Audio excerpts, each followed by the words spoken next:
तरीके से देखते हैं। नारी का सम्मान नहीं होता, इनको हमेशा हर जगह अपमानित किया जाता है, इनका हमेशा शोषण होता है, इनको हमेशा प्रताड़ित किया जाता है। और हर महिलाओं की उपेक्षा हो रही है, यहाँ पे अपमान हो रहा है महिलाओं का।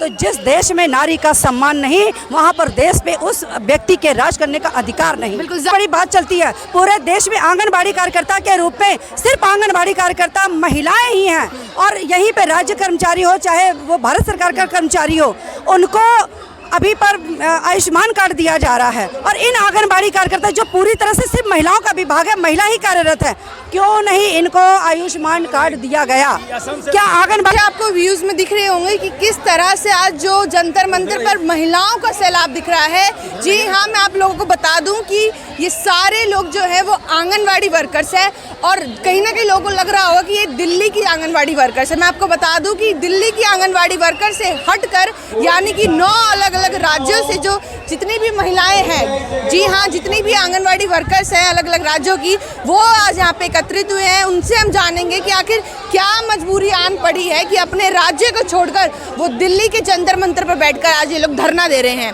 क्या कहना चाहेंगे, कहाँ से आई हैं, क्या नाम है आपका? उत्तर प्रदेश से गीतांजलि मौर्य, आंगनबाड़ी कर्मचारी और सहायिका एसोसिएशन की प्रदेश अध्यक्ष। हम लोग यहाँ पर पूरे भारत से लगभग 22 राज्यों से आज यहाँ उपस्थित होकर के अपनी लंबित मांगों का एक ज्ञापन सरकार के समक्ष हम लोगों ने दिया है। अच्छा, आप लोग की क्या मांग है? क्योंकि तमाम लोगों से मैंने बात करी है, वो कह रहे हैं कि अलग अलग 9 राज्यों से महिलाएं आई हैं। जब आप अदर लोगों से बात करेंगी तो वो 9 राज्यों की बात करेंगे, लेकिन हम लोग चूँकि स्टेट लेवल पे के अपने हम लोग लीडर्स हैं, इसलिए हम लोग को पता है 22 राज्य के लीडर्स यहाँ पर आए हुए हैं।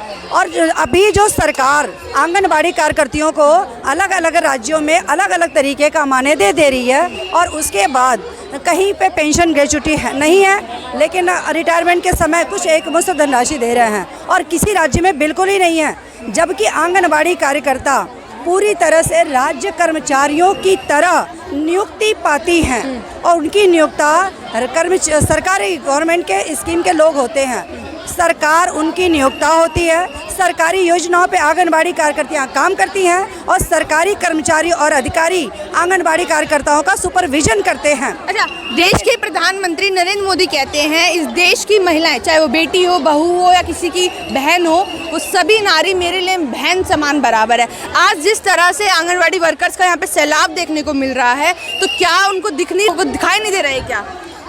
जी देखिए, यहाँ पर भाई बहन के रिश्ते नहीं चलेंगे, क्योंकि वो देश के ऐसे जिम्मेदार पर्सन हैं, वो गवर्नमेंट की उस कुर्सी पे बैठे हैं और उनकी नज़र में अब सारे लोग उनके देश के नागरिक हैं और इन नागरिकों की समस्याएं देश के सर्वोच्च कुर्सी पर बैठने वाले की समस्या होती है। और अगर वो देश के इस सारे नागरिकों की समस्या उनको दिख नहीं रही है तो निश्चित है कि वो देश के एक अच्छे लीडर है ही नहीं। महिलाओं के लिए तो किया है काम उन्होंने, अभी आरक्षण की बात चल रही थी, महिला आरक्षण के लिए उन्होंने 33% कम से कम बात करी कि आरक्षण मिलेगा महिलाओं को। जी हाँ, इसी पर एक हम कार्यकर्ताओं को अपेक्षित नहीं किया जा रहा, एक प्रलोभन है, सिर्फ मीडिया में उनका काम होता है, धरातल पर उनका कोई काम नहीं होता है। कह रहे सबके साथ खास तौर पर महिलाओं के लिए तो बहुत विकास किया है इस केंद्र सरकार में, मोदी सरकार। अगर विकास किया तो चूंकि आप लोग विश्व के चौथे स्तंभ है, मीडिया है, आपको दिखनी चाहिए कि यहाँ आंदोलन के लिए, अपनी जायज मांगों के लिए महिलाओं को दर दर से भटक करके यहाँ हिंदुस्तान के इस जगह पे आना पड़ा, ये केंद्र बिंदु पे आना पड़ा अपनी डिमांड को लेकर के।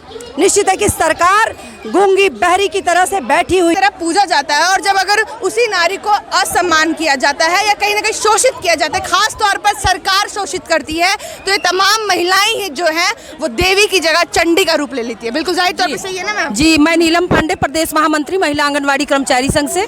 मैं बिल्कुल कहती हूँ कि नारी का जहाँ अपमान होता है वहाँ कोई काम सफल नहीं होता है।